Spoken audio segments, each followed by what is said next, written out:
Welcome to Your Mac Life for Wednesday, September 14th, 2016, show number 1109. I'm your host, Shawn King. Thank you guys very much for joining me. Whether you're listening in via the archive or one of the cool kids tuned in live in our IRC chat room, thanks to our friend Monty. He set up the IRC chat room right there on the front page of the YourMacLifeShow.com website. Right below the video. It's easy. All you got to do is just put in a username and it pops you into the IRC chat room. Or you can join us in the very cool Telegram room where you can send videos and pictures and GIFs and stickers and all kinds of fun stuff in the Telegram room. It's basically a more full-featured IRC client, and it's open 24 hours a day. On tonight's show, we'll talk to our good friend Jim Dalrymple of The Loop at loopinsight.com. He has his reviews of both the iPhone 7, I think it's 7S, and the new Apple Watch. We'll talk to him about those two reviews that he has posted. A bunch of other reviews, too, that we'll mention in passing as we go through the show. What are your thoughts about the iPhone 7 7S? Sly has already mentioned that she's getting a 7 Plus, 128 gigabyte 7 Plus in the quite popular Jet Black.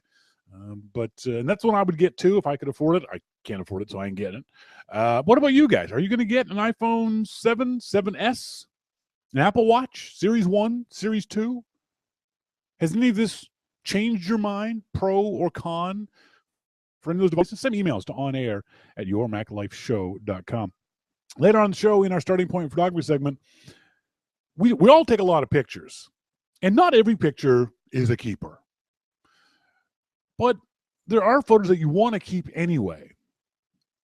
So what I found was there's this really cool little app called LiveCollage that allows you to take those pictures and collage them together to make one good picture. And I'll do a demonstration of LiveCollage. It's free. It's available on the iTunes Store, on the App Store. It's a free app with some in-app purchases, but I haven't bought anything, and I can do everything I want to do on LiveCollage. We'll talk about that later on in the show. We're also going to mention, and I'm going to get annoying with this, folks. I'm sorry. It's official. Finisterra Tours, Finisterra Travel, and Starting Point Photography are hoping to go to Portugal May 6th, 2017. We are going to take between 10 and 20 people to Portugal, to 4 days in Lisbon, 2 days in Porto, 1 day in Sintra, and a few other places in between. Going to be an amazing trip. It's going to be absolutely fantastic. We'll talk more about that in the Starting Point Photography segment. You can go to finisterra.ca, FINISTERRA.ca, or you can go to startingpointphotography.com to get more information, or send me an email, Shawn@yourmaclifeshow.com. If you have any questions, any comments, I'd love to hear from you guys. Is there someplace else you'd like to go? Maybe you want to take the photography thing, but don't want to go to Portugal. Maybe you'd want to go to Italy or France, London.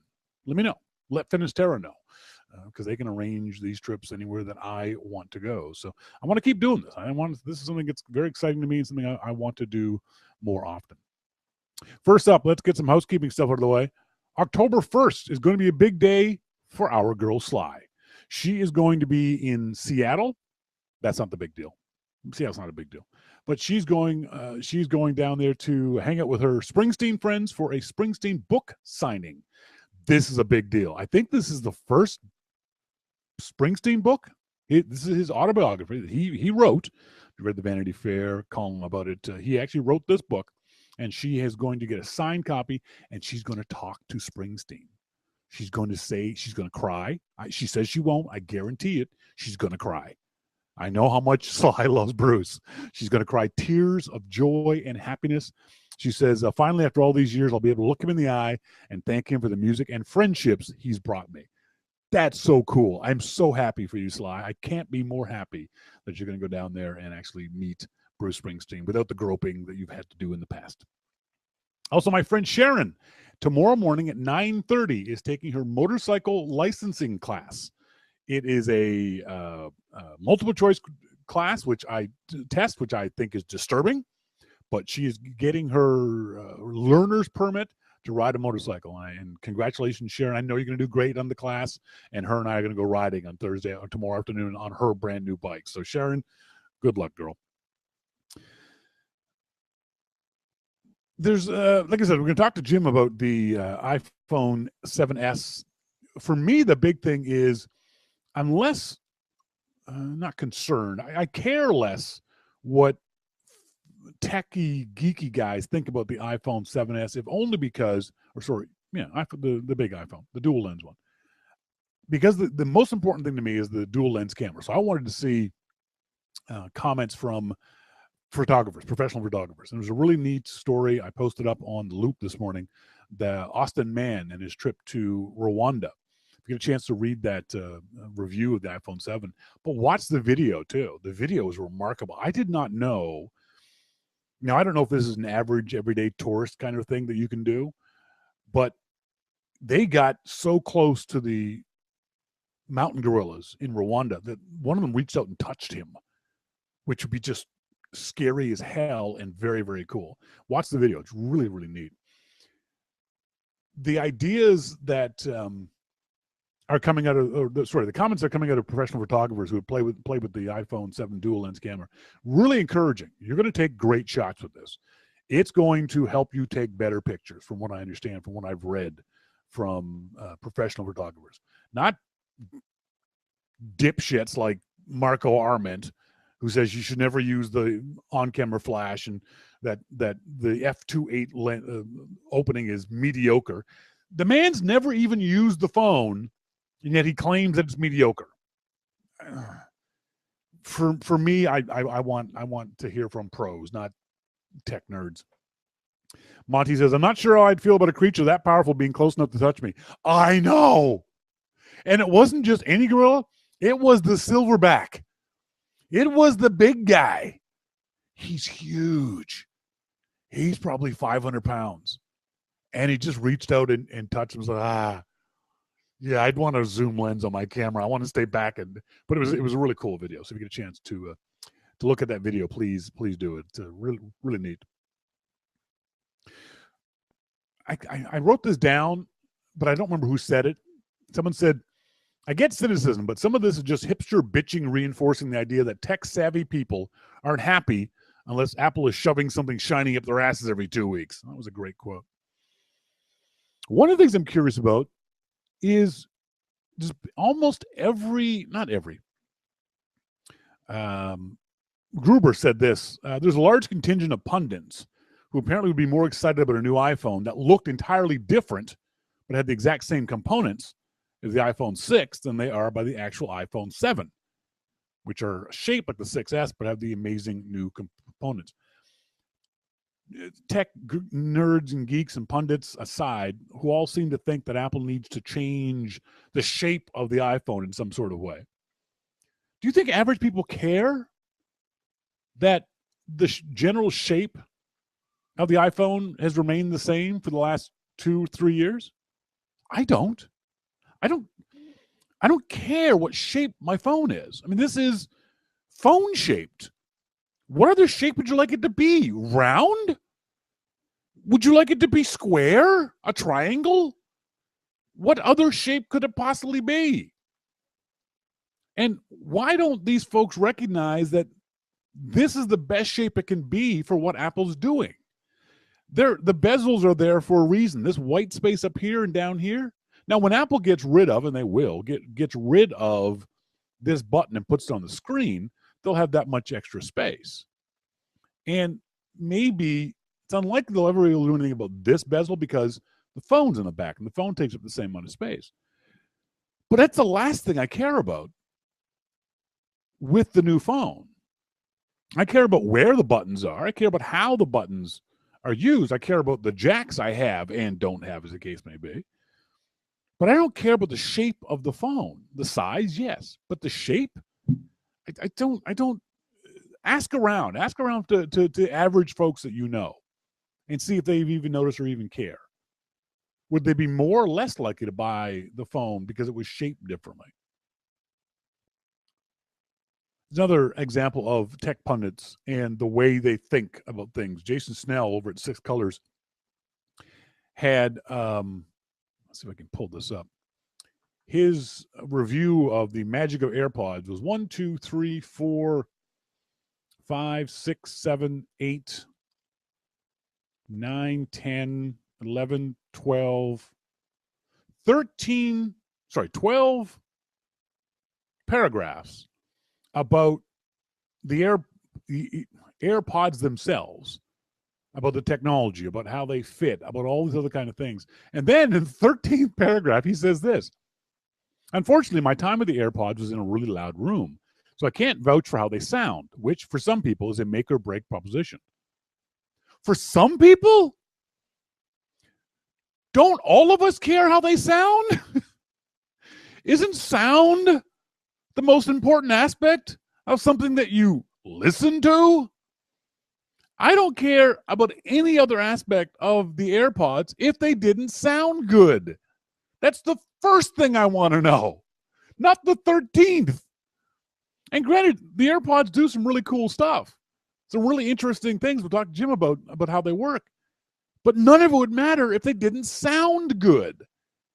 And yet, the tech punditry seem to think that not everyone's going to care about that. That they're going to care more about the shape or the weight or the battery life or no.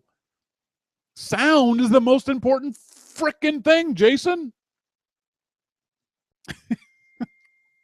It just utterly cracks me up that, and you see this on a lot of the reviews from people who you think would know better. The Wall Street Journal had just like one of the worst reviews I'd ever seen about this kind of stuff. Let's see if I can't pull this up. The Wall Street Journal reviewer was just a complete freaking moron. Apple's new AirPods may look weird, but they work great. So the first line in the Wall Street Journal's review is, how much are you willing to spend for a gadget you're extremely likely to lose? That's his first line. This is a legitimate concern from a lot of people. They feel like there's going to be something you're going to lose. 9 paragraphs later, he says, they stayed in my ear quite well. I'm not going to lose them. But your first paragraph was, you're going to lose them. And yet he contradicts himself later on. He writes, but if I wear, this is like he's doing a question and answer, an FAQ type thing. But if I wear these, will people not realize I'm listening to music and try to talk to me? Seriously? Isn't this a question that's been asked and answered 15 years ago when Bluetooth headsets first started coming out? Yes, somebody might start talking to you while you're listening to music. So it happens. People talk to others who are wearing headphones like these on their head that have got wires hanging out of their ears. They'll still talk to you. He's worried about other people thinking that you are weird for wearing these things. How low is your self-esteem that you give a rat's ass whether someone thinks you're weird for wearing AirPods? Who cares? It makes no difference.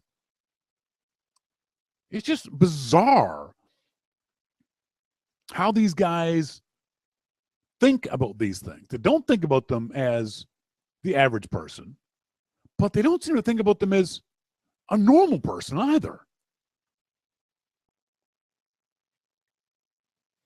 Macworld, who you'd assume would be smart about this, said in the review or the commentary about the iPhone 7. So, Apple giveth us water resistance and a more powerful camera, even as it taketh away our faithful friend, the 3.5 millimeter headphone jack.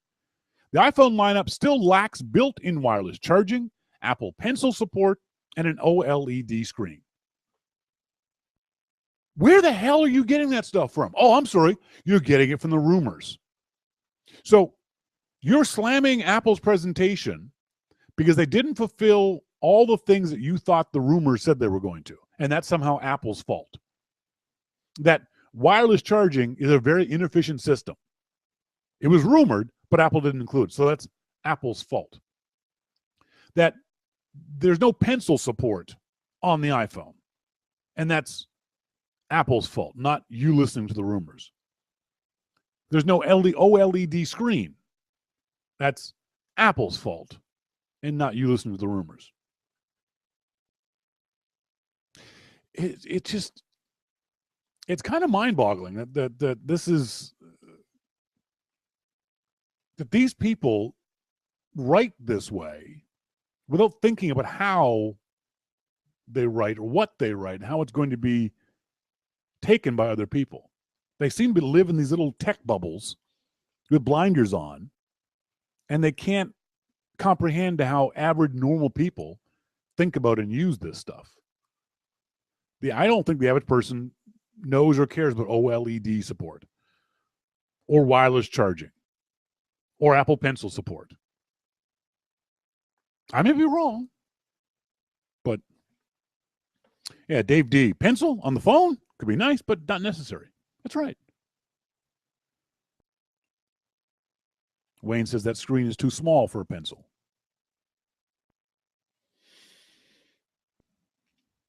Dave D, I don't understand why wearing one ear Bluetooth headsets like a jawbone, but wearing two AirPods is oddball. Yeah, exactly. They seem to have these preconceived notions, and nothing's going to get those thoughts out of their heads. Later on the show, we'll talk in our starting point photography segment about a really cool app called LiveCollage. We'll also talk about photography trip in Portugal. But up next, we'll talk to our good friend Jim Dalrymple of The Loop at loopinsight.com. This is your Mac Life.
Welcome back, folks. This is Your Mac Life. I am Shawn King. Joining our phone now with our good friend Jim Dalrymple of The Loop at loopinsight.com. Jim, how you doing?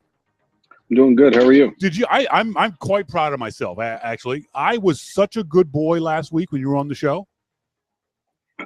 Why? Because I didn't ask you if you had the review units of the iPhone yet. That was very good. Because I know you did, you bastard. No, you didn't know that I did. Yes, I know that you did. Come on. Of course I knew that. I knew it. Don't lie to me. I knew it. So you've been playing around with now. Which iPhone did Apple give you? 7 and 7 Plus. Both. Both. Okay, good. So have you been using them side by side, or have you give us an idea of how you use them? Do you use one for 2 days, or both in your pockets? Well, I've been drunk most of the time, so I can't remember. No, as usual, as I usually do, I would use them both. I wouldn't have both in my pockets at the same time. Mm-hmm. I'm the 6 Plus user, and I use the 6 Plus because I can see it better. But this time there was an extra reason to use it with the camera. Yes. The telephoto camera was really, really nice. So I use the 6 Plus most of the time, but I also use, or the 7. 7, yeah. But I also use the 7. Did you over the week that you've had it? I recognize it's only been a week. Do you prefer one over the other? If you were forced to buy one or forced to only take one, do you actually prefer one over the other? Yeah, it'd be the Plus for me. The Plus, yeah, and that's just you're used to the physical size, right? Well, it's the camera and the size. Yeah. I enjoy them both, and I prefer the matte finish, the black. Which one did Apple? Both. So you got a jet black and a matte? Yes. Interesting you say that, because the matte seems to be the one the jet black seems, we don't know, to be the one most popular among people. That's the one that's most the least available. Well, that is the one that, is in all the hero shots. Yeah. That Apple does on their website, because it's bright and shiny and it looks absolutely stunning. Yeah. It does. It really does. And when I saw it up on the screen, I was drooling in my seat, thinking, oh, I got to have that. And then they showed the black, which is actually a matte black finish. And I thought, nah, I don't want that. But when I saw them, I thought, oh my God, this matte black is beautiful. Yeah. So that's the one that I ended up wanting the most was matte black. And I was glad to see that the 6 or the 7 Plus was actually matte. Yeah, I think it's a personal choice. I wouldn't be one of the ones that worry about scratching the thing up. It happens with everything. But I don't know. I'm torn. I'd have to see them in person, the jet black versus the matte black. But I'm torn between both of them. I think they both are going to look fantastic. Well, one thing that I should note is that the jet black looks like it'll be slippery. It's not. It's not. It's not at all. Yeah. It grips to your hand as much as the matte black does. I don't know how they did it, because a polished finish like that you would think would be slipping all over the place. Exactly, yeah. But it doesn't at all. So I think people will be happy with whatever they get. Yeah. But the matte black for me was it. I think it was really interesting. The first thing you talk about in your review is the camera. Now, we all know you're not a great photographer. You take your perfectly normal dad photos of normal things, and there's nothing special about them, nothing bad about them. Let's back that up a bit. You said I'm not a great photographer. You're not. And I take issue with that. I actually suck at photography. Let's be in the interest of accuracy. Yeah. It's okay. Fair enough. You do. I was trying to be nice, but yeah, you don't have a good eye. All right. You don't even out of the two, neither of them are very good. What did you think of the pictures I took? And that's what I was going to say. I was impressed with not only the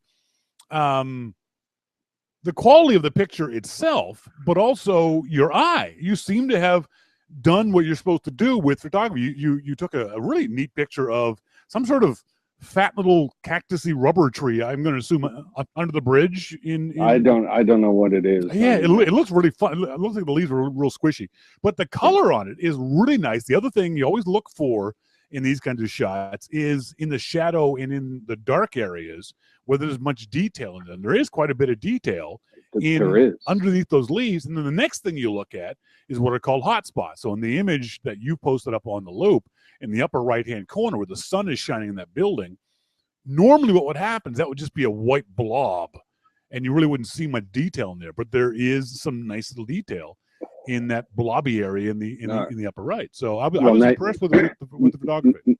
Now you completely lost me. So well, the other thing is your next picture was. You know what it was like? It was like having Phil Schiller standing right beside me and Johnny Ive standing right beside me taking pictures. That's what it was like. The next shot. Now, tell me what happened in the next shot. Did you just push the 2-time button, the 2-time zoom on the button on the iPhone 7? That's all I did. Yes. Yeah. You didn't move closer. I didn't move closer. You just stood there and hit the little button. And now, did you try the 10-time zoom? Well, I tried. Now, there's 3 pictures posted of each of those, right? There's the 10th one. Yeah. So those aren't 10 times. Those are 1-time, 2-time by just standing there pressing the button. The third one is a manual zoom, again, standing in the same spot. Yep. And I zoomed it up to a level where I could actually take a picture. And I think the first one is like 5.8 and the second one is 6.2 or something like that. So, I didn't want to go to 10 times if it wasn't even going to take a picture of something you could recognize. Yep. So, and you can certainly see the difference in the shots. The 6-time zoom one, you can see this little bit of grain, a little bit of loss of clarity in it, but it's not bad. It's not a bad picture. I don't think so at all. Yeah, I was very surprised by that. Those are just, and it's so stupid. I take pictures of flowers because flowers have natural color and they have natural shadows that are always around them. Yes. So I thought that would be the perfect thing to take pictures of. It was either that or me and my Speedos, and No. So I took pictures of flowers instead. And then so the second picture that you took, and this is the perfect example of, and this is not a knock on Jim as it's gonna sound, a perfectly average photographer taking a perfectly average picture. There's nothing special about this picture except for the color and the blur in the background. Now, is that first flower photograph? That's at 1-time zoom. That's just regular standing there. Regular. Now, did you do anything to the photo? Did you tap on the screen? Did you do any other kind of little editing tricks that I've tried to teach you over the years? No. Okay. So the camera chose the focus point. Yes. So this is a perfectly nice photo. The colors are lovely. You can see the background's a little bit blurry. This is the issue, or not the issue, but the advantage of that f2 1.8 aperture on that lens is that it does this nice blurry background for you automatically. Now to be clear, that is not the new depth of field feature. It is not. Because we didn't have access to that either. So when I took that picture and then I looked at it and I saw that the background was kind of blurred, I was clapping my hands and I was like a seal. Ooh, look how pretty that is. I can't wait to post this one because it's got a blurry background and people will think, wow, what a photographer. And that's like I said, that's a function of that aperture, of that 1.8 aperture. It's going to make your background blurry. I was surprised to see Apple touting this portrait mode that's going to have with an f1.8 lens. It's automatic. As you can see, Jim's in the second picture that Jim has, the background is lovely and blurry. It's the foreground flower has got a nice color to it, and the background is all soft and blurry the way it's supposed to. So Apple's saying portrait mode will make blur. I'm like, no, f1.8 makes blur. Well, see, I didn't know that. I mean, so overall, but the thing is, with the blur, it does make the object that you're taking a picture of stand out. Dude, I've been trying to tell you this for 10 years. Well, I needed Schiller to tell me. But that's a function of it. And then again, your third shot with the zoom, you can see the background is even blurrier. So you saw hands-on what happens when you get the background blurry. It makes the foreground just look better. It makes it pop and stand out even more. Yep. Did you have fun using it? Do you think about using it? Is it something that you would buy the camera for, or is it just, oh, it takes pictures? Now see, I said, and I told Phil when I saw him at the keynote that, you know, for me, being such a bad photographer, anything that they can do to help me is a bonus. So if I was going to go out and, you know, I can say, and a lot of people can say, well, I'm not a photographer, I don't need a good camera. But the fact is, we take pictures all the time. That's right. Yeah. Of stupid stuff, of, you know, stuff that we do want to keep. You know, whatever it is, we take pictures all the time. So having the best camera available is important, even to the regular consumer. Yep, agreed. And they don't really know it until they try and take a picture and the camera sucks. Having the as good a camera as you can possibly get will help you take better pictures. Won't help you be a better photographer, because you're still going to take the same kind of pictures. But as Jim's shown with his flower photos, he's taking nice pictures by accident because of the phone, not because of his eye, but because of the phone. And the advantage is, if you learn how to take better pictures, they'll come even better, because your composition, your eye becomes better too. But yeah, it looks like the dual lens on the iPhone 7s is going to be a really, really good camera. And I'm no longer saying, back in the day, I was always saying, you know, the camera on the iPhone is a great camera for a phone. I always made that very clear, for a phone. Apple, I think, is dipping its toe in the water for this being a great camera, full stop. Yeah. I no longer need to say for a phone. It's in the range of taking really good pictures. Now, again, in good light and all those kinds of things that are as good as any other camera that you can buy for under $2,000. Yeah. Well, and I didn't get a chance. The one thing that I do like to do is take pictures at concerts. There were no concerts that I could take pictures of. So, you know, I mean, that's just unfortunate timing, but I will try that. And it has been getting better, you know, using the 6 and 6S Plus. It has been getting better in taking pictures at concerts. So, although I got to say, those idiots at The Verge did a showdown between the iPhone 7 Plus and the original iPhone for the cameras. What the hell is wrong with you people? Somebody actually wasted time to show us that the iPhone 7s takes better pictures than the original iPhone. No shit. Who knew? Jesus Christ. Next up in your review is, interestingly enough, the new home button. Why do you care? Because it's different, and I actually screwed it up a lot. Now tell me about it. It's no longer a physical button. It's that haptic engine button type thing, right? Right. So I would press on it. And, you know, before you could press on the button, and without really knowing, you would let off a little bit. Yes. So, you know, you would press out. But with the new one, I wasn't pressing out. I would press on it, and there'd still be enough pressure on there where I'd keep invoking Siri. So Siri would keep popping up on my screen. I used Siri more in those first couple of days than I ever have, because it just kept popping up on the screen. Yep. But then I realized what I was doing, and I would actually let my finger off of the button. And now it's not a problem. You know, it took a couple of days to get used to. I'm seeing a lot of people complaining about this, but I think that's exactly what it is. It's just, once you get used to it, it's fine. It's not going to be, I don't think it's going to be any kind of big issue over time. It wasn't a big deal. I'm very glad that you are smart enough man to make note of the fact that the iPhone 7 and 7S are water resistant, not waterproof.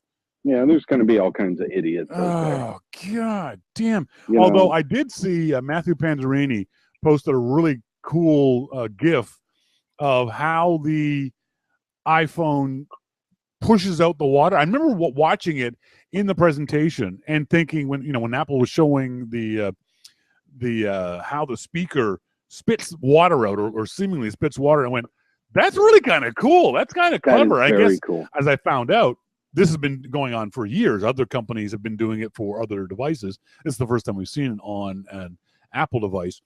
But the iPhone 7, 7S, and the new Apple Watch are not waterproof, people. There's a big difference from a legal point of view between waterproof and water resistant. Apple actually says, we said this on last week's show, that it says in the fine print, liquid damage is not covered under warranty.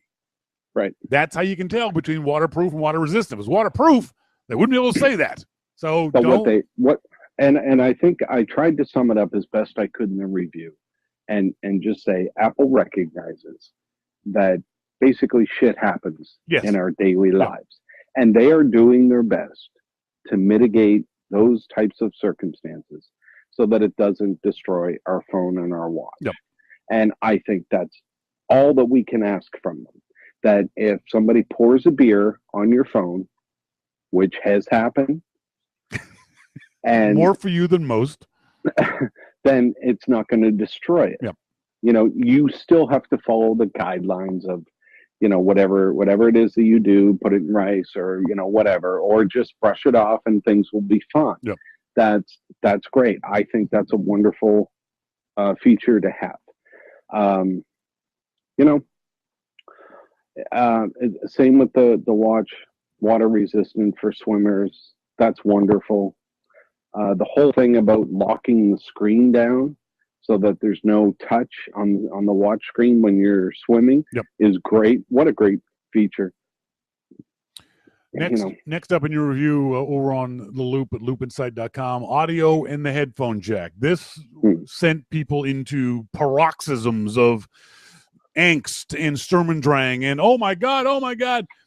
I think Apple did the best possible job they could given their expressed desire to move forward. Now, whether you agree with them moving forward or not, they don't care. They're moving forward. They think that wireless is the future, and this is that first step, whether it's a baby step or not, we don't know, that first step toward getting rid of those wires. They very easily could have said, hey, here's the new AirPods. Yeah, but they're $159. If you don't want to use them, well, you're screwed. But they didn't. They gave us as many options as they possibly could, given they're going to take away the headphone jack. That being said, how do you see this? Is this just a tempest in a teapot that we're going to completely forget about in a year's time? Yeah. Yeah, I agree. Yeah. It's just, I mean, I'm talking to you right now on the AirPods. What? Yeah. Seriously? Yeah. Now that's interesting. I was wondering if you, I was going to ask you at the beginning before we started whether you were going to do that, but I just assumed that you were on the phone. No, I'm on the AirPods and I am about 15 feet away from the phone. Very interesting. So I'm just walking like I normally do when I do the show, except normally I'm connected by a wire using my EarPods. So yeah, I've been 10 to 15 feet away from the phone, except when I go over to have my beer. Yeah, I think the sound difference is because you're sober, not because of the AirPods. So yeah, I have both of them in right now. So you're coming through in stereo. If I take one out, it will cut that speaker off and go mono to whatever one I have left. If I put the other one back in and take the other one out, it'll go mono and to the other speaker. But you know, I was standing here having a beer and listening to music when you called. Interesting. So, very interesting. So yeah, I'm using them right now. I use them all the time, just because they're so convenient. Now, they're convenient, but as you said in your review, they're not as good, and I would expect them to be, as your $800 Future Sonics.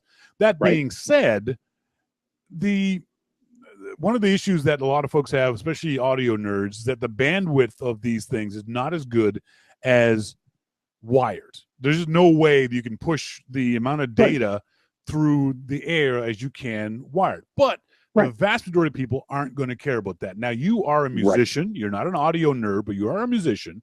How do they sound listening to music?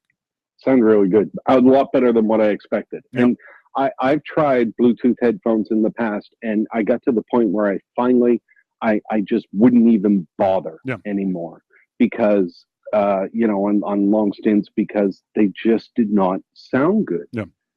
And, people, even when I went to NAMM is a pro audio show. I was walking around NAMM with my Future Sonics and I went to the Fender booth, and Fender started making in-ear headphones. They bought a company and branded them as Fender. And the guy said, "Oh, you've never heard anything like this." And I popped out my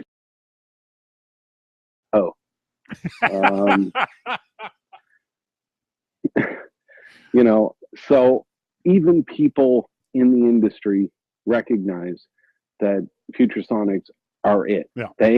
For in-ear monitors, they are it. So, I don't know, for camera guys, is it like a Leica camera? Yeah.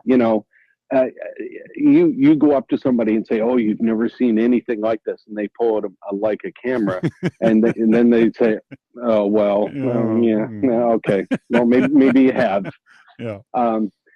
That's the type of thing that it is. Now, I made it very clear. The AirPods will not beat my Future Sonic. Yeah. They can't. Yeah. There's no way. But my Future Sonics are molded to my ears. They are a single driver earpiece that has been years and years in development. And the guy who made Future Sonics, who made these ear monitors, is the guy who started it all. Yeah. He is the first one to have in-ear monitors. It's him. Yeah. He is the one.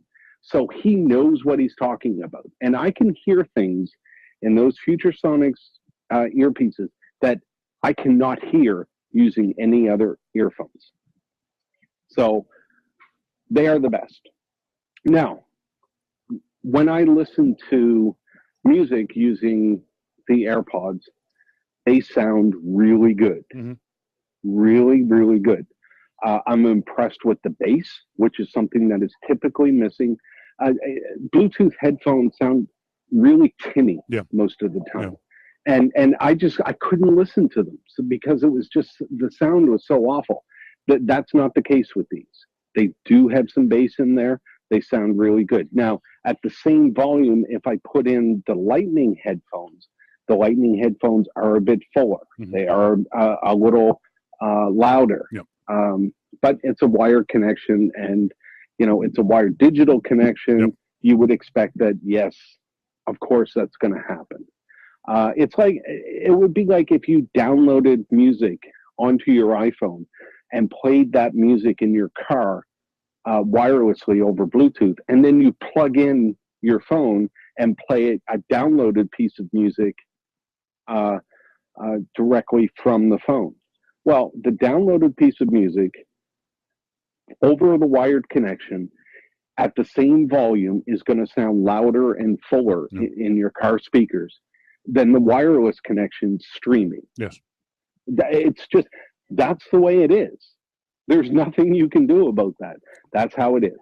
So that's kind of the thing. But when you're in your car listening to the streaming wireless connection, it still sounds good. Yep. It still has a great sound. Well, that's what these are. It's not tinny. It sounds good when I'm talking to people. And I was talking to, he said, you sound pretty good today on your phone. And I didn't tell him I was using the AirPods because I couldn't. I just moved on in the conversation. Yeah. Whatever. Yeah, you sound like shit. So there you go. And it was kind of fun. And I did get a call because he read the review. He said, "You bastard." That's right. Well, the thing that I found really interesting is all the cool little stuff that the AirPods do. Like you said, when you've got both in your ears and you pull one out, it switches to mono. Or does it stop so you could talk to somebody? How does that work? Okay, so if you're talking on the phone, or and you pull one out, it'll go to mono. Okay. Because it recognizes that you're on the phone and that you're not listening to music. Now, if you are listening to music and you pull one out, it will automatically pause the music. Okay. you put it back in, and it'll start playing the music again. And if you pull them both out, the music switches to the iPhone speakers. I didn't try that. That's what I read in Jason Snell's review. Have you listened to the iPhone speakers, the new stereo speakers? Many folks are saying they're pretty good considering how small they are. They are good. Yeah, good. They are good. Now, I am probably one of the few people that will sit. I had to get another beer. I am one of the few people who would actually sit down while I'm writing and listen to my iPhone. Yeah. Music on my iPhone through the speaker. And I do that for a couple of reasons. Usually, I've taken a break and I'm listening to music, and I'll just come back and set the phone down and continue writing, and the music is already playing, and the Hard Rock channel has hit a good vibe, and it's playing some great songs, so I'll just let it go and play. So these speakers, for me, you could actually hear the difference. Yeah. Do I, would I recommend that you do that a lot? No. I mean, it's not something that you're going to do. But if you're sharing music or sharing video or, whatever with somebody that's standing there, yes, it's going to sound better. One thing I didn't realize, and I don't think Apple made clear on the stage, was that I think it's very clever, the process they have for pairing to your devices. The little dental floss case is really kind of cool, but I didn't realize the dental floss case is actually a battery too. Yeah. That when you put your AirPods into the case starts charging your AirPods up again. I didn't realize that. I thought it was just a carrying case. I didn't realize that it was a battery. Yeah, battery too. Yeah, that's very cool. If you look at some of the images that I put in there, you can see that it shows the battery percentage on the case and on the headset itself. Yeah, I only got that idea when I saw your picture and thought, well, why aren't those two numbers the same? Then I realized, it's because the case is a battery. Yeah. And I've had them now for a week. I have charged the case twice. Yeah. Once because it was getting low, and the other time I just thought, nah, fuck it, I'll just plug it in. I didn't even check to see what it was at. Maybe I didn't even need to plug it in. So even at worst, I've plugged it in twice. The headphones went dry, completely dry battery once. Yeah. And that's because I wanted them to. Because I wanted to see how fast they would charge. Yes. So I plugged them in to the case, and within 15 minutes they were at 100%. Yeah, they charge up real quick, don't they? Yeah, it could have been actually before that. I was trying to keep track of it as best I could, but I had to run and get a beer, and that takes a couple minutes and priorities. And then I saw that they were 100% charged and said, shit, I missed it, but priorities, I got to get a beer. So it charges up very, very quickly. Yeah. Now, what I've been doing is taking the earpieces out when I know I'm not going to be using them for a while. Yeah. And I'll just chuck them back in the case. Sure, yeah. And there's a magnet or something in there that sucks them right down into the hole. That's pretty cool, isn't it? Yeah. So, that's very cool. And when you put them in there, not only does it keep it safe, but it also charges them again. Yeah. And since they charge so quickly, I don't know how long it's been. And I go back to grab them because I'll take a break and, just put the earphones in and want to listen to some music. And all of a sudden they're at 100% because it's been, half an hour, 2 hours, anything above 5 minutes, and they're going to be charged. And they're not going to fall over your head, are they? Okay. Yeah. I had so many people emailing, so many people on Twitter saying, these are going to fall out of your head. Why would Apple do this? Okay, so tell me about your experience in using them. Oh, well, I haven't used them. Well, then. Well, I have had experience using the ear pods, and the AirPods and EarPods are almost identical in size, correct? Right. Correct. And my issue with them, whether it means I got a strange shaped ear canal or whatever it is, I have found they do not stay in my ears, and they don't seal as deeply as I want them to in my ears. Correct. But as many people have pointed out, part of that is because the wire itself has a bit of a drag, and you're constantly catching the wire on your shirt or your hands or your zipper or whatever it might be. So I'll cut Apple some slack on that. Okay, so here's the deal. I believe that the wire does play a large part in why it doesn't fit. Yes. And I probably, if you had told me this a week and a half ago or 2 weeks ago, I would have called bullshit on you. Yeah. But after, now, I don't think the ear pods actually fit anybody perfectly. I really don't. I mean, how can they? They can't, exactly.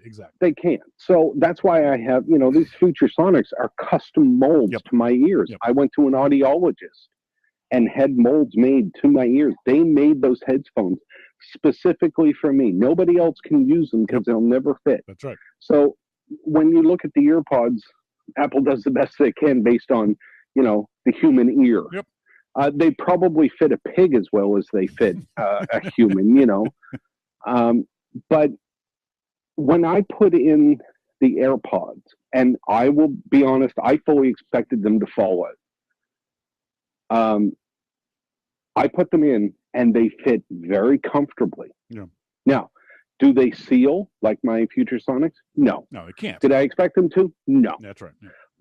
Now, when I started seeing the stories about the AirPods falling out, and they're going to be lost, and they're going to be all that. So I thought, what was interesting to me about that whole thing is that once I put them in there and started walking around, I was listening to music, I never thought about them falling out because they fit so good. Now, when I started seeing people commenting on it, I thought, well, maybe I should do more than just walk. So I ran. I jumped up and down. I tilted my head on one side. I did everything but stand on my head because I'd break my neck. But I did everything I could think of to make these things fall out of my ears, and they wouldn't. Yeah. There's no hooks. There's no, you see these in-ear headphones all the time that have those pushy things against your ear. Yes. And that makes it uncomfortable. These are very comfortable. I have these in my ears a lot, and they're very comfortable. So I don't know what it is that people are complaining about. First of all, you haven't used them, so stop bitching. Yeah. But secondly, I think to be honest, I understand people's reaction because of the products that other people have made in the past. Yes. I do get that. And I'm glad, by the way, that there's no wire going around your neck with these things. On the back of your neck, over top of your head. Because that actually, I tried a pair of those before too. I actually think they were Beats, and I don't like Beats headphones, but I think they were Beats. And that thing would get caught on my neck and pull the headphones out. So I don't want that. I love these headphones the way that they are. Arcsign asked an interesting question in the RC chat room. He says, Shawn, please ask Jim if he thinks the jet black might be a good finish for other Apple products, the iPad, MacBooks, the car, the Apple Watch. Actually, if they made the jet black AirPods, I saw a story about that today on the Loop, and yes, I do think it would be a great finish. I really do. It is beautiful. Yeah. It really is. In person, on the website, pictures, whatever. It is beautiful. So yeah, I wouldn't be surprised to see a jet black iPad, or I would love a jet black MacBook, or even a matte MacBook. But there is zero chance of Apple making a jet black set of AirPods. Well, just because those white ones are so iconic. I can't imagine Apple ever giving up that ability for people to just look at you and quote unquote know what kind of headphones you're rocking. I don't think Apple's ever going to change that.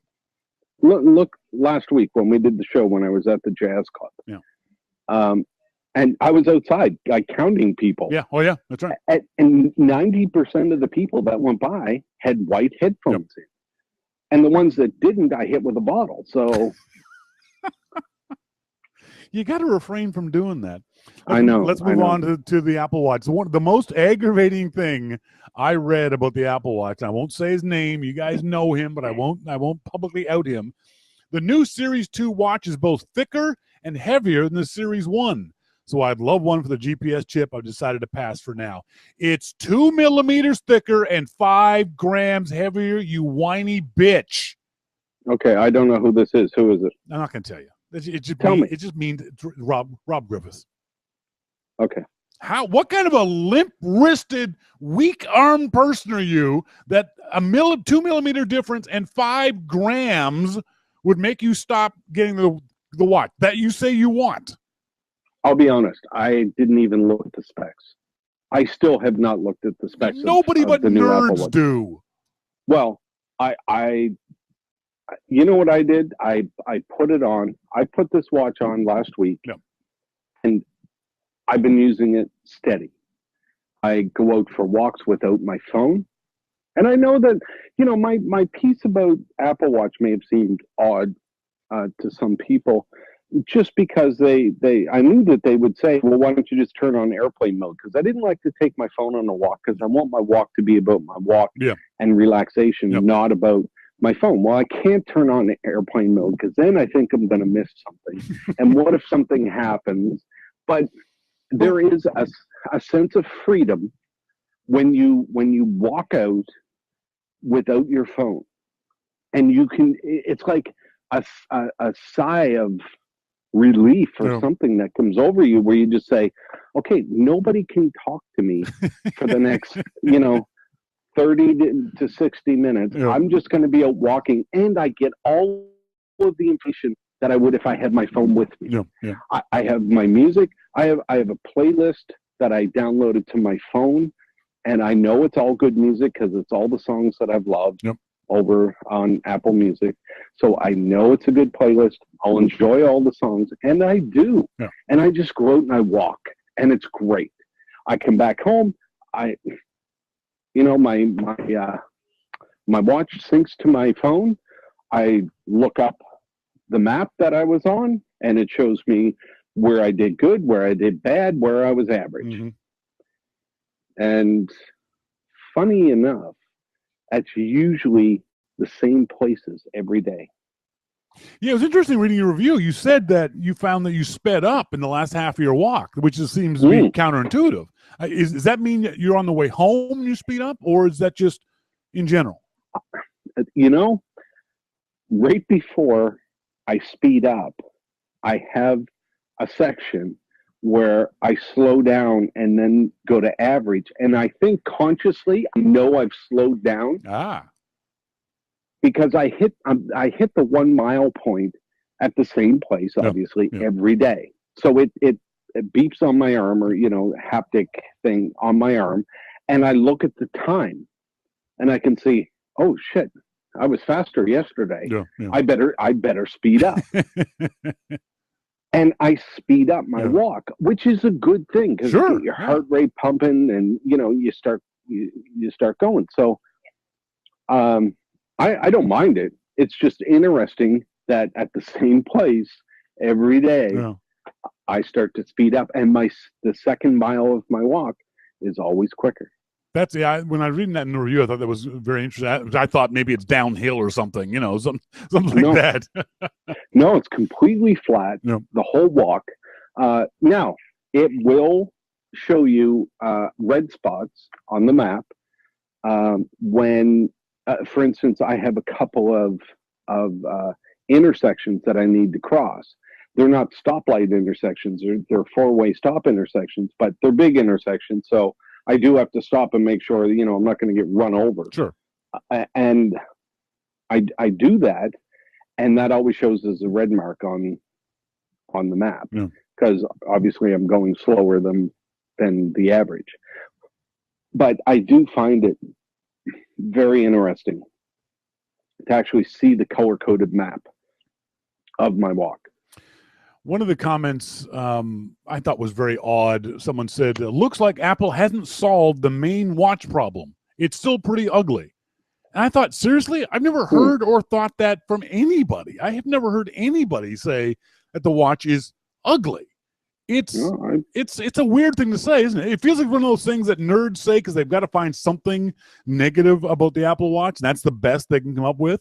It feels like this is the first Apple Watch that for a large percentage of people is going to be even more viable than the previous one, only though if you are interested in fitness. It's very interesting to see that Apple's gone away from the whole fashion thing. There were no reveals in Paris walking down the runway. There were no fashion designers using these to show off the latest colors of spring. This was a fitness event. This was a health event. And do you think Apple's found that is their market? They know they're competing with the Fitbits and the Garmins, and those guys are focused on fitness and health. And this is where Apple's going to go with the Apple Watch in the future. I think so. I mean, I still think that it's an accessory. For fashion. But they did kind of calm down a bit on that part of it. But to be honest, I think they've done a tremendous job in fitness. Yeah. And why not capture that? Because that's a huge market. That must be billions of dollars a year in market. So why not capture that? And, for me, I mean, I'm not a fitness guy. Yeah. Imagine somebody that is fitness, and Apple is paying so much attention to a swimmer. Like, because of the GPS, when you swim, the GPS will actually pick up where you are when you bring your arm out of the water for a stroke. That's incredible. That's incredible. Well, I don't know about that. I think if I was swimming, I'd have a stroke. Yeah, I definitely have a stroke. God, I'm starting. I think I'm having a stroke right now thinking about it. But the little bits and attention to the details are just remarkable. The one where they, I don't know if it was the previous version or this version, where now if you are a wheelchair athlete or in a wheelchair, the stand to thing is kind of offensive if you're in a wheelchair. Now it just says roll. So you tell the watch that you're in a wheelchair. The little itty bitty things that they do just always seem so remarkable to me and so interesting. Yeah. I think that the health aspect of it, more so than the fitness aspect, there is a difference. I think that's the future of the Apple Watch. That's going to be a health device. It'll be the device that will, in the future, not now, but in the future, track your health. It will have your health data on it. So when you go to the doctor, just like Apple Pay, you'll swipe a little thing in the doctor's office, and he'll have your medical record. He'll know your pills. He'll know your allergies. He'll know that you broke your leg when you were 10 years old. That's the health aspect of it. And then coupled with the fitness stuff, I think the Apple Watch is becoming a more and more interesting device. And as you said, it's still an accessory, but less and less an accessory as Apple adds these new features and new sensors to it. Well, I don't doubt that it's going to become, a health device, but this is where I think Apple Watch becomes a more personal device because you can use it in so many different ways. I mean, I use it a lot, and I use my watch in a way that you may not use. But regardless of how we both use it, we both use our iPhone differently than what we would without the watch. Yep, that's right. So it becomes very personal just because of what we do with it. And, I could tell you I use it for fitness, and I use it for notifications. You could say, oh, well, I don't do that at all. Yep. I don't worry about that. I never check rings, and I never look at anything. So, there's a lot of different ways that we can do this. MacMan says, what is Jim using to map his walks? I use the watch. The watch and iOS 10 now come with a feature that, because of the GPS, it will map your walks automatically for you. So even without the phone with you, if you go out and do your walk and then you go back and it syncs with your phone, go to the activity for that day on your phone, the activity app, and scroll down to the bottom where it has workouts. Press on workouts and scroll to the bottom, and there's a little map there. Yeah. And the map shows you where you went, how long each mile took you, all the calories and all that regular information. But if you tap on the map, it will show you a color-coded map of yellow, red, and green. Mm-hmm. Yellow is your average pace, not anybody's average pace, your average pace for that day. It'll show you red where you were below the average pace, and it'll show you green where you were above the average pace. Yeah. So that's just automatically done inside the watch and the phone now. And that's tremendous information to have. Sure, yeah. It's really interesting to see. Now, I don't know. I still can't personally justify getting an Apple Watch. They're very expensive up here in Canada. I am more and more interested in them. There's no doubt about that. But I can. So I think I've seen a lot more people who are more aware of it and more interested in it. It's no longer. It doesn't feel like an early adopter tech gadget anymore. It does feel like something that more people are interested in, especially for the fitness and health aspects of it. I don't think it's still going to be an iPhone level seller this coming Christmas, but I do believe there's going to be lots and lots more people going to be buying these things. The price points come down for the Series 1, and they've added some nice features to the Series 1. And the Series 2 feels like it's more of a value than the previous version. The previous version felt like, okay, it was a show-off device, whereas this one sounds like it's a useful accessory that really can make your life better. Well, I know people that are going to buy an Apple Watch this fall. People that wouldn't have, and people that already have watches that are going to buy an Apple Watch this fall. Yeah. These people, some of them have already pre-ordered an iPhone 7, going from a 6S Plus. I think that Apple is doing some great things. Is there room for improvement in these? Absolutely. Is there room for improvement in the AirPods? Sure. But you can't solve all of the problems at once. Yeah. You can't. It's impossible to do. And, I know that the audiophiles want to see it. They want to see things all solved at once, and they criticize Apple for, not having lossless music over Bluetooth and having it sound as if you're in a concert hall. I saw some of that stuff, and my response to that is "fuck you." Because either you don't understand the problems, or if you do understand the problems, you're asking for an unreasonable solution at this point in time.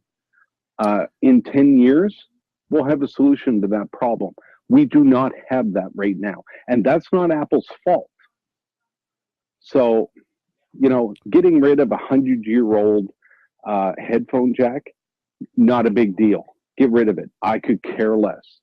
You gave me an adapter in the box. You gave me Lightning headphones. Yep. Most of the people that are complaining about Apple getting rid of the audio jack never really understood two things. One, that there would be a free pair of you pay for them, obviously, but a pair of headphones in the box that would work. The same white headphones that you're used to using. And most people at that point would say, oh, okay, well, fine. And second, there's going to be an adapter so you could use your old headphones if you bought a set of crappy Beats headphones. Yeah. So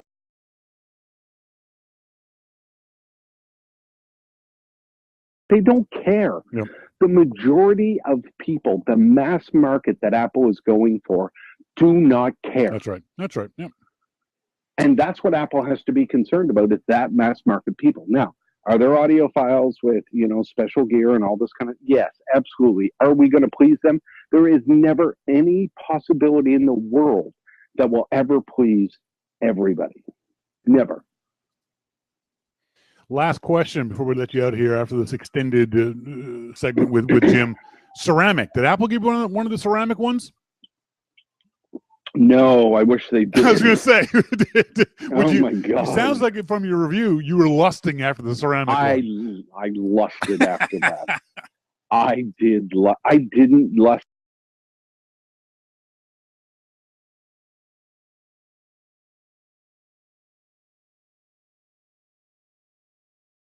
I lusted after that white ceramic.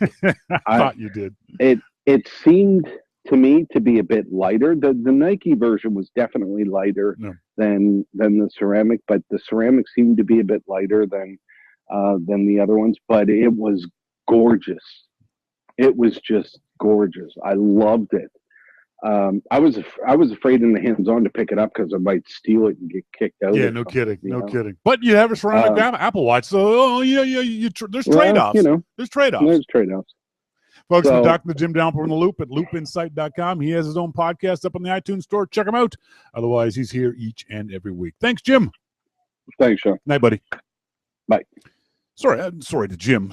You don't usually have him on that long, but these were two big deals that I wanted to make sure we got all my questions answered from Jim, and I think I did. His reviews are up on the Loop at loopinsight.com. There's 2 reviews, one of the iPhone 7, 7S, and the AirPods, and one about the Apple Watch. I saw this bizarre comment from somebody on Twitter, Vlad Sakov, I think is his name.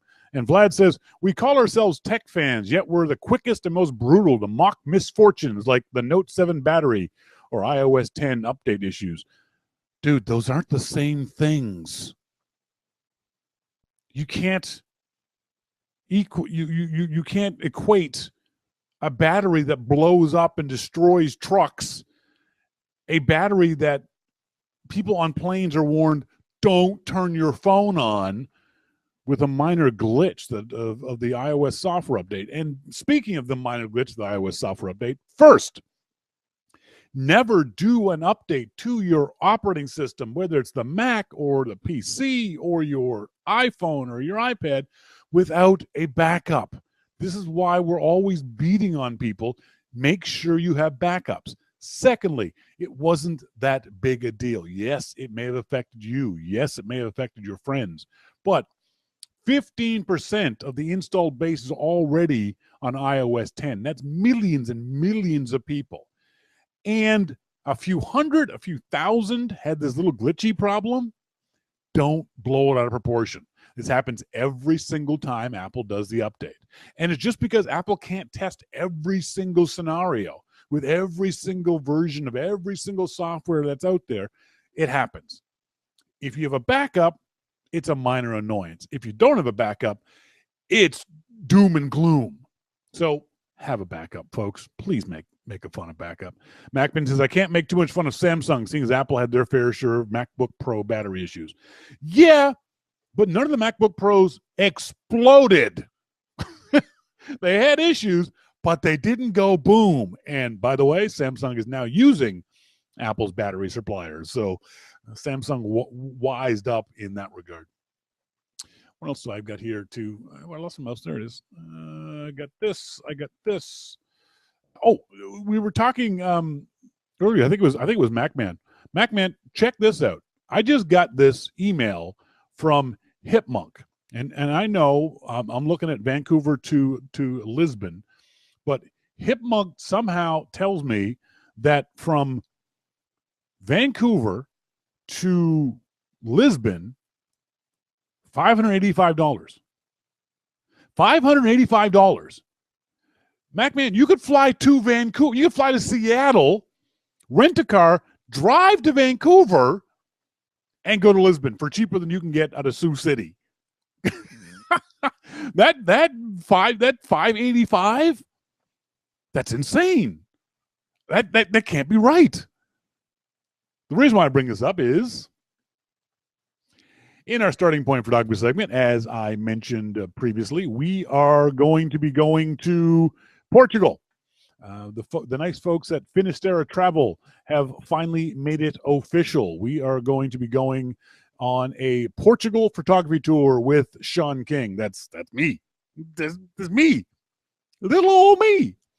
And hopefully 10 people, minimum of 10 people, maximum of 20 people, it's not going to be a huge group, are going on this amazing trip to Portugal. The more research I do about Portugal, the more pictures I see, the more history I read about, the more I am looking forward to this incredible trip. That is the Pena Palace in Sintra.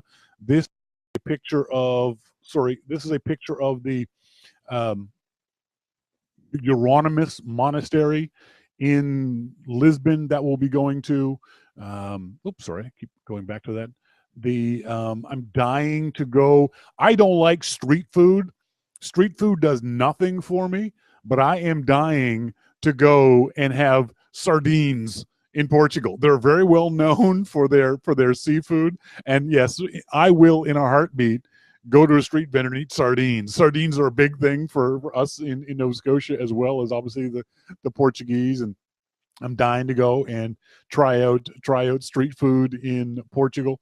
We're also going to be going to walking tours of the city, and this is a streetcar in Lisbon. I want to go and I want to stand right here and take this picture. Doesn't that look cool? Doesn't that tile work? I don't know if it's actually tile work or whether it's a painting, but look at the blue street and the colors, and it all looks so wonderful. I'm dying to go there. I also found this picture of one of the palaces in Portugal that we're going to be visiting. There's all kinds of castles in Portugal. And again, this just looks, photographically, this place looks spectacular. Again, it's 4 days in Lisbon. It's going to be 2 days in Porto, the home of port wine. There'll be a boat trip up the Douro River Valley.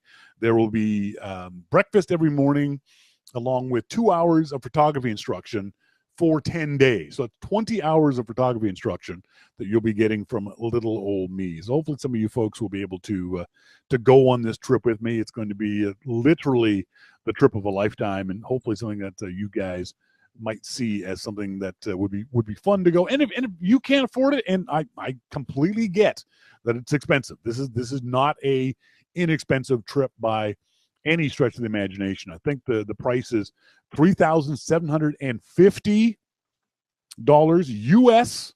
That doesn't include airfare. But as several people have pointed out to me, if you're a cruise ship person, this is the kind of money you would pay for a cruise ship as well. If you were going to go on a Caribbean cruise or Mediterranean cruise or those kinds of cruises, you're generally paying about $3,500 for the cruise ship and the cabin and your meals. You have to get your own airfare to the cruise ship location, and none of the excursions are included in the price. Our excursions are included in the price. The folks at Finisterre Tours have done a great job of getting a really interesting package, some beautiful hotels in Lisbon, Porto, and Sintra. And then with the research I've been doing, I guarantee you're going to get some amazing photography. I'm really dying to go to the National Tile Museum. The Portuguese are very, very well known for their tile work. You saw in the pictures of the tram cars, the kind of tile work that they have all over the city, on the ground, on churches, on just buildings all over Lisbon and Porto and other places in Portugal. So if you want more information, send me an email, Shawn@yourmaclifeshow.com. If you have friends and family who have money, pass on this information to them. If you have a rich uncle, ask him to send you. Is next spring, May 6th to the 15th, 16th. And remember, May 7th is my birthday, and I'm buying the beer. We're going to be in a hotel bar, taking sunset pictures, and beers on me, kids. I'm just telling you that right now. One of the things that I always talk about is, you want to take the best pictures you can, and not every picture that you take is a good picture. You may want to keep the picture, but it may not be as good a picture as you would like. Well, I found this fun little app called LiveCollage. It's available on the iTunes store, on the Mac App Store. And it allows you to take those mediocre pictures and put them together in a collage. I believe the app is free. I know there are some in-app charges that they have, but I've never found anything that I need to pay for on the app, and I use the app on a regular basis. So check this out. So here's the this is interesting. Look at the time. It says 6:50 up there, right? So let me press the home screen again. Come on, wake up. Look at my clock is wrong. Look at the top up there. It says 9:41 a.m. The lock screen says the right time, but this screen says the wrong time. That's just kind of weird. So anyway, the app is called LiveCollage. Sorry, hang on. Let me get back to the, okay, let's go back home. Come on home. So from the home screen, you have these, Wayne says, for reference, photography lessons can run $150 Canadian for 2 hours. Wayne, for reference, I charge $100 an hour for photography lessons. So just keep that in mind. The app opens up with this kind of you choose which layout you want. But what I like to do is just click on the plus sign there you see at the bottom of the screen, and there's your app. So you go into your camera roll and you grab the photos that you want. But watch the top of the screen when I start selecting photos. So I'll select this one. Now, see how the top of the screen, a bunch of layouts already popped up? So maybe you want to use the pre-done layouts. So maybe this is the layout you want to do, and you can add text to this layout, and you can do other things to it. But as you add more photos, the layouts change. So depending on how many photos you add to the layout, it changes what kind of layout you have depending on the number of photos. And some of them aren't very good, but some of them might be. And you can scroll through, and it gives you more and more options as you scroll through. I love this one. With the right photos, this would be a really neat collage. Let me go back. I'll choose another photo here. And the photos, because they're different sizes, can be fit into different layouts in different ways. This one's kind of cool. So let's go in and pick another. Let's do this one, and then do this one. So now I've got some layouts here that I want to play around with. So here's one that's kind of interesting. I like this layout. The two big pictures on the left and the right, and then smaller ones on the top and the bottom. So let's take a look at editing. So I can just tap on the photo of the woman in the lower left, and just by squeezing my fingers, I can make the picture smaller, or I can make it larger. So I want to focus in on her. I'm going to make the photo larger. It's hard to do with this. Okay, hang on. Okay. And I want to place him. I want to make him a little larger too. So I'll tap on his picture and move him down there. The picture of the Wayne recognizes what this picture is down here in the lower right. That's the clock on Citadel Hill. And the other thing you can do is you can you see on the right-hand side here, you have different editing buttons. You have effects, you have backgrounds, you can flip the photos, you can swap them for other things, you can do various kinds of edits to the photos, blurs of varying sizes. For me, I don't do editing in the app itself because I've already edited all these photos. I'm using Snapseed or ViscoCam or some other app to do the editing. But you can certainly do some decent edits in this app right here. Do some enhancements, and you can choose what kind of enhancement you want to do to the photos.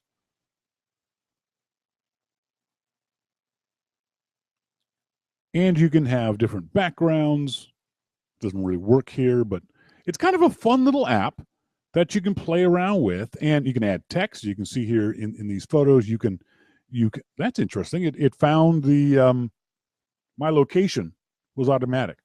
You've got a bunch of fonts that you can change things to. So it's kind of a fun little app to play around with, to see what kind of collages you can do. If the photo isn't 100% good from the beginning, there's something wrong with it, whether you didn't really like it, but you still want to keep it. It's a picture of family and friends. These are really great kind of apps for events. So you go to a birthday party, or you go to a friend's for drinks, and you snap a bunch of photos that are just okay photos. Well, you can create collages using those things that are much more appealing than just a single photo. The important thing that you want to do in any kind of collage is tell a story with your collage. Make sure that there is a theme to your collage. There's a reason why each one of these photos, how they relate to each other, whether they're all people that you know, whether they're all flowers, whether they're all cars, whatever it might be, have a coherent theme to your collage. One thing I like to do too is to have one of these panels in my collage to be empty, so I can add text into it. I can put in a description of the photos, or who the people are, or happy birthday, or whatever kind of text you want to put in the collage. It's really a lot of fun to play around with this kind of app. Like I said, it's available on the App Store. It is a free app on the App Store, and they have some in-app purchases that you can do. I'll send the chat room the link. It's livecollage.strikingly.com is the website for the collage app, or just go to the Mac App Store, do a search for Live Collage, and you can find it there. Hopefully you'll find that. If you do any kind of cool collages, let me know. Send me an email to Shawn@yourmaclifeshow.com. Just reading the IRC chat room to see what folks are saying. Hiker BC says Lisbon is right up there with Barcelona in the lines of color. Yeah, I'd known quite a bit about Spain in general, but I didn't know anything about Lisbon. I didn't realize that it was as colorful as any other, as the Spains of the world, as the other places that I've seen and really enjoyed. And for me, the addition of the fact that it's so culturally and historically important. I'm a big history buff. I love European history, and while I knew about Portugal's place in world history, with the explorers, and with South America, and with the Far East, I didn't really understand a whole lot. For example, Christopher Columbus went to the King of Portugal first, got turned down. Portugal was called the end of the world, because at Portugal was the last place before you went off into the Atlantic, and there be dragons. Portugal was at one point considered to be the end of the world. So it's really interesting. Dave D says, any thought of doing South America or South Africa? I will go any place 10 people want to go. I have a insatiable curiosity about the entire world. I prefer Europe because that's my European history background. But if Finisterre says, hey, there's 10 people who want to go to South Africa, I'm there. If they say there's 15 people who want to go to Vietnam, I'll go to Vietnam. I don't care. So if you have an interest, send me, even if you're not interested in Portugal right now, let me know, and I'll keep you in the loop with and I'll mention it to the Finisterre folks too, and say, hey, do you want to put something together for South Africa or South America or those kind of places? Yeah, I personally don't care. I love doing this. I love teaching photography. I love helping folks figure this stuff out. It's one of the great joys of my life is to help people learn how to take better images and to be able to go to beautiful places and do it in wonderful, historic, scenic, culturally interesting places. Yeah, I'm fine. To Antarctica to photograph penguins in the natural habitat, that one I would do for free. Don't tell the Finisterre guys, but that one I would do for free. If somebody wants to arrange a tour for me to go take pictures of penguins in Antarctica, yeah, I'm doing that one for free. I want to get a picture of myself with an emperor penguin. I would do that one for free. Wayne, are there visa requirements to do these sorts of trips in Portugal? Nope. The only visa requirements are the usual ones for travel. Your passport must not expire inside 6 months. So you have to have a passport that's good for 6 months as of your travel date. But otherwise, there's no. The wonderful thing about Portugal, and again, as I'm finding out, very, very low crime, non-existent for the most part, serious crime. You're going to have the same issues with pickpockets that you do in any other city. It's not as bad as Paris, but it is a minor issue. Very, very little street crime, tourist crime in Lisbon or in Porto or the places we go. Lisbon is very, very well rated when it comes to safety and security of its people. So there's no, I haven't read a single thing in all the stuff I've been reading about Lisbon of, oh, don't go to that neighborhood at night or that kind of stuff. So it's not, it doesn't seem to be an issue at all. There's also no travel advisories either by the U.S., Canadian, or UK governments. There are no advisories of terrorism or anything along those lines. There are no health advisories that I found from Canada, the U.S., or the UK. It seems like a wonderful place that is great to visit. China requires a visa. Yeah, so does Russia. There's many countries that still require visas, but Portugal is not one of them. Emails. Send me emails to Shawn, on air at yourmaclifeshow.com. And I'll get an email from our friend Scott Thrift down there in Australia. He said, oh my freaking God. A friend of mine was one of the few who got caught out with the iOS 10 glitch that caused phones to require a restore from iTunes. Firstly, Apple FTW. How can you always get these upgrade releases wrong? Well, it's because they're trying to push this stuff out to millions of people all at once with millions of different devices. They didn't get it wrong for a majority of the people. They didn't get it wrong for a minority of the people. They didn't get it wrong for a tiny minority of the people. It was a minuscule number of people that got affected by that. And if you were affected, my sympathies. It's a pain in the ass to have to restore from iTunes. But that's why you have backups. That's why you wait. Apple said it was within the first couple of hours of the iOS 10 update being available, and they fixed the problem quickly. And you notice today, no one's complaining about the problem. So if you have concerns with this stuff, just wait. Just wait 12 hours. My friend connects to his iPhone 6S to an aging but not totally decrepit Windows 7 laptop, upgrades iTunes, clicks the button to fix his phone, and disaster. Phone goes into a recovery loop. After 14 calls and online chats to Apple Repair, 2 semi-nervous breakdowns, and the possibility of putting out a hit on Apple engineers, my friend had a guy turn up to fix their hot water service who said, oh, I had that problem. Try another USB cable.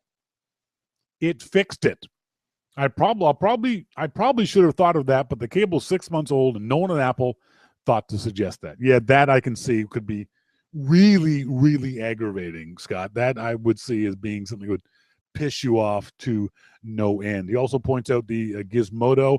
I think we need to everyone support Sherry because someone's come up with a $10 wire. I think Sherry came up with the idea first. Didn't you, Sherry? Didn't Sherry come up with the idea for the for the cozy for the earbuds? So Sherry, let us know, and we'll start a GoFundMe campaign for your lawsuit. Folks, that's it for tonight's show. I want to say thanks very much, as always, to our good friend Jim Dalrymple of The Loop at loopinsight.com for joining me here this Wednesday evening, talking to us about the iPhone 7, 7S, and the Apple Watch and AirPods. What about you? Are you going to get the Apple Watch? Are you going to get the iPhone 7S? Sly, you're buying a 7S. Are you buying the AirPods too? Or are you going to stick with the Lightning I'm going to get this wrong forever. Are you going to stick with the Lightning EarPods? Or are you going to use the adapter jack and use your old earbuds, whatever they might be? Or are you going to buy the AirPods? I'd be curious to know what Sly and others are going to do. That's it. Thank you guys for being tuned in the show, whether you're tuned in live, whether you're listening to the archive. I appreciate you guys being here with me each and every week. As always, until next week, I've been Shawn King, and you've been listening to Your Mac Life. See ya!